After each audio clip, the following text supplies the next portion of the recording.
Caos da Bola do canal Futebol Gaúcho hoje tem a honra de receber o Bolívar. Vai muito além de tratar o Bolívar como zagueiro, né? O Bolívar começou como lateral direito, depois foi criado no Guarani de Venâncio Aires. A gente vai falar na sequência porque ele vai ser homenageado também na Calçada da Fama da Federação Gaúcha como nome indicado do Guarani de Venâncio. Inter, saiu para jogar fora, mas enfim, se eu ficasse aqui contando e comentando o histórico do Bolívar, ia faltar tempo do programa. Obrigado, Bolívar, pela tua presença aqui. Valeu, Bagé, é um prazer estar falando com você e a gente se vendo novamente, né? Bacana quando a gente guarda essas amizades, né? E feliz por estar participando com você aqui. Hoje eu imagino que tu é um cara muito família, né? E tá sempre perto dos filhos, da família inteira. Quando vocês param para falar do teu começo de carreira, o que te vem à cabeça quando tu começasse lá no Guarani de Venâncio? Eu acho que o sonho de todo jogador que joga no interior, né? Não essa ambição, toda a proporção que se tomou, né, com o meu nome. Porque sempre é muito difícil, né? Você jogar no interior do estado, o investimento, a valorização não é tanta. Mas eu acho que com toda a dedicação que eu tive com a minha família, com meus filhos, e sempre sonhando, né, em poder um dia vestir a camisa da dupla Grenal, que é o sonho de todo atleta do interior do estado, né? E graças a Deus eu, um pouquinho tarde até, com 23 anos, né, mas não parece, eu fui acabar indo para o Internacional com 23 anos, e isso hoje em dia é muito difícil acontecer. E ter se tornado um cara tão vitorioso no clube, né, o quarto jogador mais vitorioso na história do Internacional. Então, para mim, é um motivo de orgulho muito grande e, sem dúvida nenhuma, um cara muito realizado. A gente sabe da história da tua família. Teu pai foi jogador, chegou à seleção brasileira, jogou no Grêmio, e todo mundo falava sempre no teu posicionamento. Bolívar é um lateral. Aí chega no Internacional, um dia conversando com o Abel até revelou que tinha jogado com o teu pai numa seleção olímpica, e o Abel transforma a tua vida, né? Porque o Abel, ele te muda a posição justamente num momento em que o Internacional ganha uma Libertadores da América. É verdade. A minha vinda em 2003 pro Internacional, ela foi como lateral direito, né? Depois de ter se destacado no Guarani de Venâncio Aires. E depois de 2 anos jogando como lateral, o Abel, quando veio pro Internacional, viu em mim uma posição que eu não gostava muito no início. Mas a partir do momento que eu comecei a treinar, a partir do momento que as equipes começaram a jogar com 3 zagueiros, né, o famoso 3-5-2, eu acabei vendo uma oportunidade muito grande e um crescimento no meu futebol, né? Então o Abel me deu essa oportunidade e tudo muito rápido, né? Porque foram 6 meses jogando como zagueiro e uma transferência para a Europa, né? Então, para mim, sem dúvida nenhuma, que o Abel foi um cara fundamental. E eu, com a minha dedicação a cada dia, a cada treinamento, e o Abel também por ter sido um zagueiro, né? Mostrou alguns passos e me deu essa grande oportunidade de se tornar um grande zagueiro.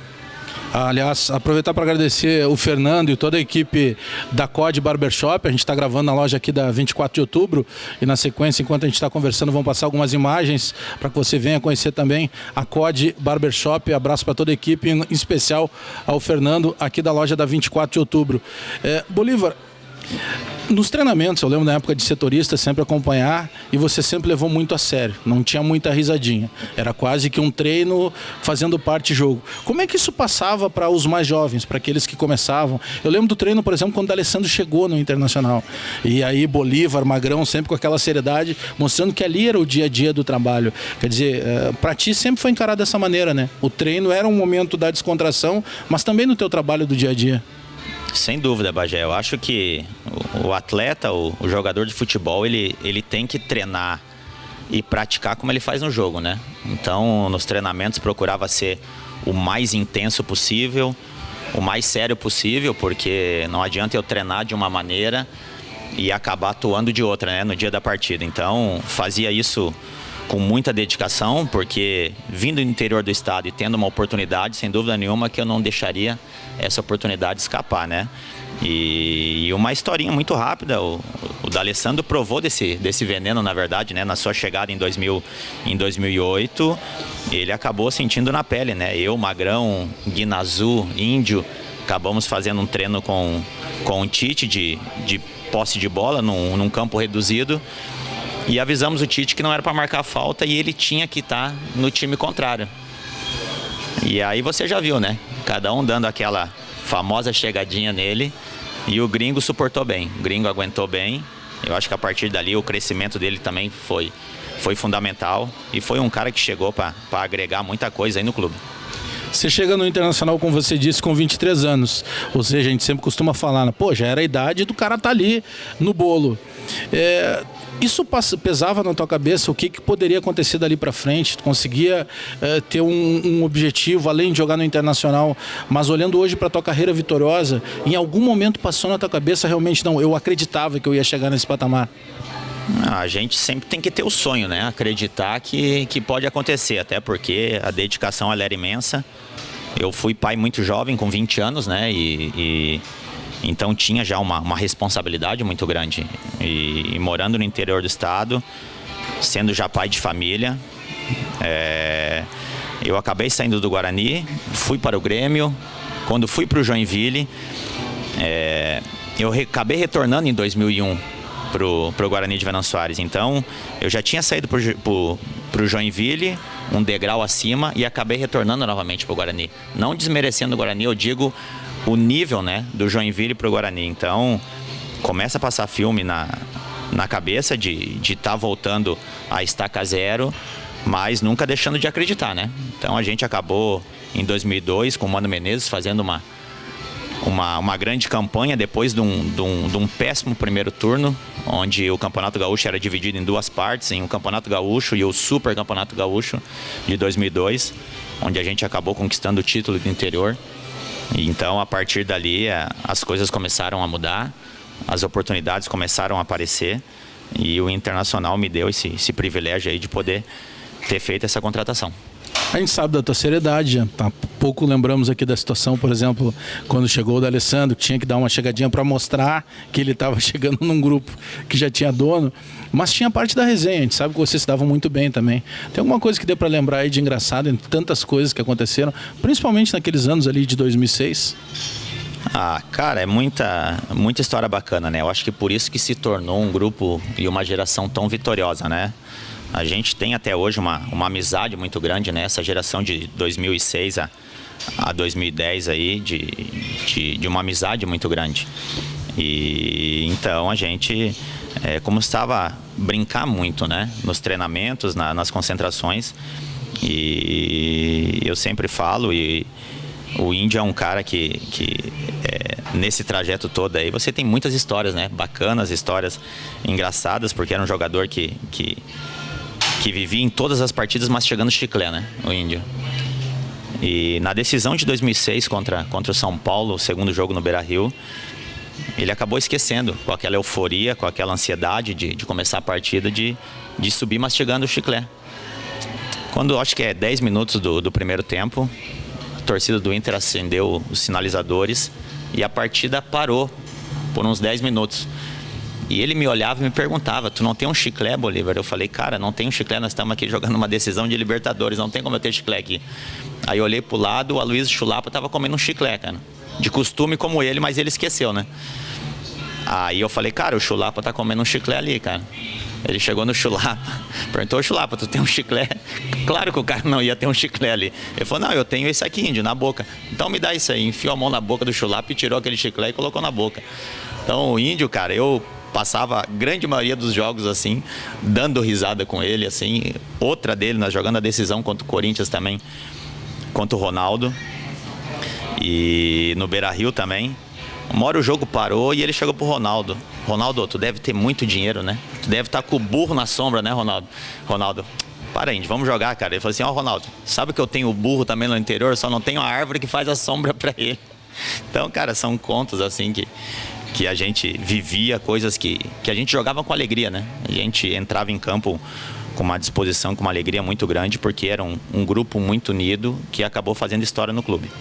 Quem foi o zagueiro mais difícil de marcar, ou daqui a pouco até aquele jogador, independentemente da posição, que quando você ia jogar, você, pô, com esse cara eu tenho que ter cuidado?